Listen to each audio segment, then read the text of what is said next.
Hola receteros y receteras y bienvenidos a Que Viva la Cocina. Soy Gorka Barredo y hoy vamos a preparar un bizcocho que tan solo lleva 3 ingredientes. Es muy fácil de hacer y además queda muy esponjoso. Para asegurarnos que nos quede bien tan solo hay que seguir una serie de pasos.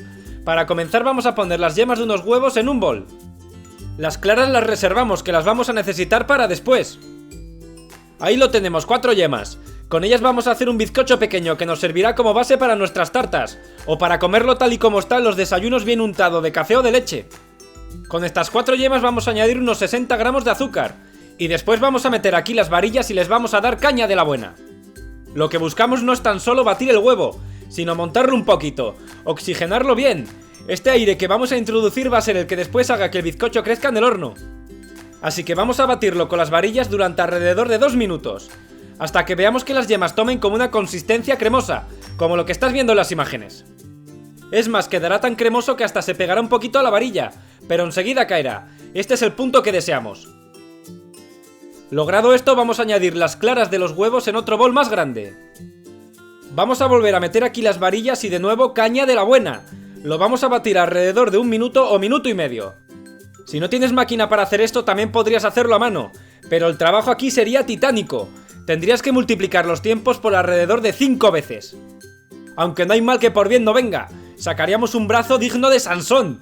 En fin, a lo nuestro. Cuando veamos que las claras están empezando a tomar el punto de nieve, que cojan un poquito de consistencia, vamos a añadir otros 60 gramos de azúcar.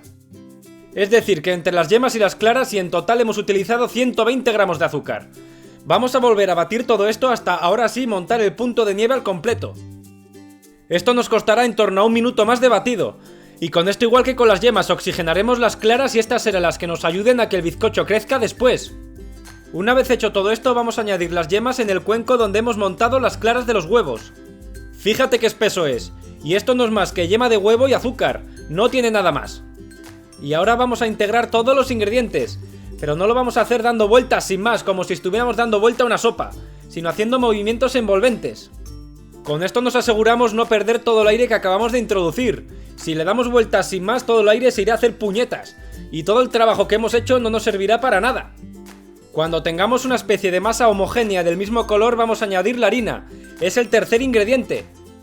Vamos a añadir también 120 gramos, es decir, la misma cantidad de harina que de azúcar. Tamizamos la harina con un colador mismamente y la ponemos sobre el huevo. Y una vez que lo tengamos, de nuevo a mezclar todo, nuevamente haciendo movimientos envolventes. No olvides de hacer esto, que es muy importante. Como ves, este bizcocho no lleva levadura, y hemos sustituido este ingrediente por aire. Así es como se hacían los bizcochos históricamente, ya que la levadura es un invento relativamente moderno.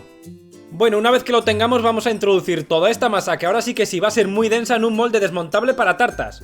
El fondo del molde lo he forrado bien de papel de horno para que el bizcocho no se pegue a él. Recapitulando, hemos utilizado 4 huevos, 120 gramos de azúcar y 120 gramos de harina.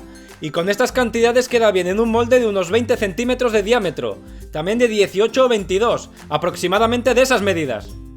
Si el que tú tienes es más grande, simplemente triplica las cantidades, no duplicar, triplicar. Bueno, y dicho todo esto, vamos a expandir toda la masa del bizcocho por toda la superficie del molde, intentando que quede lo más uniforme y lo más igualado posible. Y ahora al horno con él. Estará previamente calentado a 180 grados centígrados, calor arriba y abajo, y lo vamos a dejar aquí durante alrededor de 30 a 45 minutos, depende de hornos. Pasado mínimo media hora y cuando esté bien dorado lo vamos a retirar, y vamos a hacer la prueba del palillo. Pinchamos el bizcocho y si este sale limpio es que ya está cocinado. Si aún está húmedo lo introducimos en el horno un ratito más. Ni se te ocurra sacarlo antes, porque si no el bizcocho se enfriará y bajará. El caso que cuando ya esté bien cocinado y 10 minutos después de sacarlo del horno lo vamos a desmoldar y lo vamos a colocar en una rejilla. Y lo vamos a dejar en la rejilla hasta que se enfríe por completo. El papel de horno que le habíamos puesto no te preocupes por él, ya se lo quitaremos cuando esté totalmente frío. Y así de fácil ya tendrás un delicioso bizcocho para desayunar con él o simplemente para utilizarlo como base para tus tartas. Si te gusta, por favor, dedito arriba, que me ayudarás mucho a seguir haciendo más vídeos. No te pierdas ninguna receta suscribiéndote al canal y ¡que viva la cocina!